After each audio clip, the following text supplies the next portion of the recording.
Helping us dare to be amazing, please join me, everyone, in welcoming all the way from Harrison City, speaker, coach, and a man who prefers to wear his hair on his chin rather than on his head. It's written there. I'm not just going there.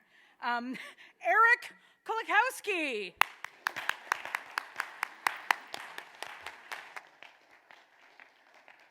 Well, good afternoon, everybody. Now that you're all hopped up on sugar, we ought to be able to get through this piece of the day. And, you know, being the last speaker of the day comes with a lot of responsibility, but it also comes with a lot of pressure because I'm what's standing between you and cocktails. And we don't want to mess with that, do we? Because we all have that free coupon in our pocket for our very first drink. And we know who's buying our second drink already, right? So we're gonna take a little bit of a journey here this afternoon for our last bit of our program today. And we've heard a lot of great things today about the technical aspects of project management, the cranial aspects of project management, the engagement and leadership aspects of project management. And today we're going to talk a little bit about self-care and what it takes for you to be amazing. And what I want you to do to start our program off today is I want you to turn to someone sitting next to you and just say, neighbor. Go ahead, say, neighbor. You are amazing. All right. So that's where we're going to go today, is to take a look at what do we as project managers and what do we just as plain old humans have to do to be amazing in our lives and in our jobs. And so let me start with this little bit of a question, and that is, did you ever meet somebody new, and the first time you met them, you just knew there was something different about them, something unique, something that told you that this was someone very special, someone who, after you got to know them just a little bit more, you said, man, why don't I have more people in my life just like them? Did you ever meet somebody like that? Maybe you've been blessed to meet more than one person like that in your life. I met a woman named Cindy Steinlage when I was in college at the University of Dayton in Ohio. And it was my sophomore year, and we both happened to take a bicycling class together. Yeah, a bicycling class. Don't judge me, okay? I had a tough college life. I was that student that had fun. I didn't study very much, right? But Cindy is that type of person that she's that quiet storm. She's that quiet light. She's that person that you knew she was in the room, not because she was making a fuss and making a big deal about herself, but mostly because she was just kind and gentle.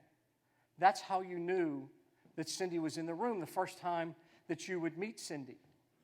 And she was that type of person. It's from that movie Wonder, right? You can't blend in when you're born to stand out.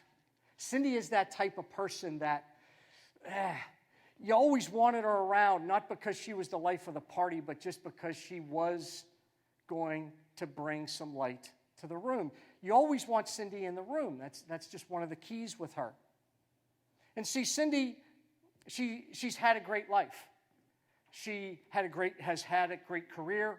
She has a wonderful family, a wonderful set of in-laws, an incredible husband, incredible friends, right?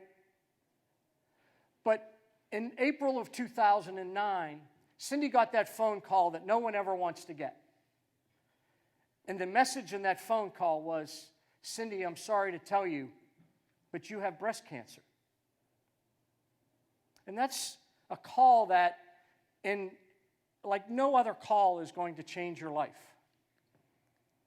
But knowing Cindy, I knew that she was going to react in the right way. When she shared that news with me, I knew she was going to react in a way that was going to be very constructive and very positive, that she was going to show grit and determination and drive like you only see in the movies. We all embrace significance every day. And I've just in the morning and afternoon I spent with you all today, I heard some incredible stories and I heard some really insightful questions that are going to make you all go back and be better at what you do. So embrace significant. Be significant in the eyes of the people you serve. Isn't that your goal? Remember that movie, The Bucket List? Anybody ever see that movie, The Bucket List, with a couple old dudes talking about everything they wanted to do in the rest of their life? After that movie, I set a goal for myself that was, I want to be seen as significant in the eyes of the people that I serve, whatever that means. Whatever that means for them, that minute, that hour, that day. And as project managers, there's no reason why you shouldn't do that too, right? No reason you shouldn't do that as well. Because see, here's the thing, and this is, what I'm about to share with you is a philosophy that I think about every day. This is what keeps me moving forward since Cindy passed away. This is what allows me to keep doing what I do in my space in my life, and that is changes in thinking happen before changes in doing. Changes in thinking happen before changes in doing. And I'll give you a great prime example of this. Try dating when you're 55. What does that look like? What's the protocol? Right? You get on a dating app these days, I guess. Right? I had to think that it was okay, that Cindy was going to be okay, that my family and Cindy's family and all of our friends were going to be okay if I said I was dating. I had to think that. And I had to think that it was okay for me, that I wanted someone else in my life before I was able to do anything.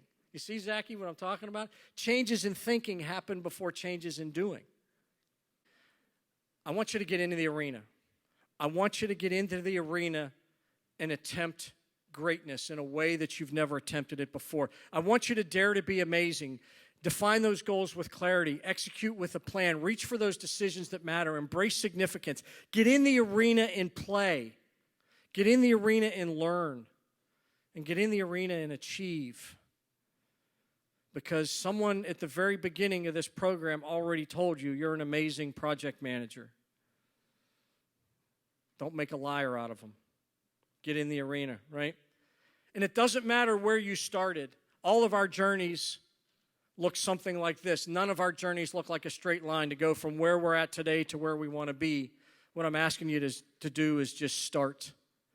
Cindy passed away on March 25th, and on March 26th, my life had to start a different chapter.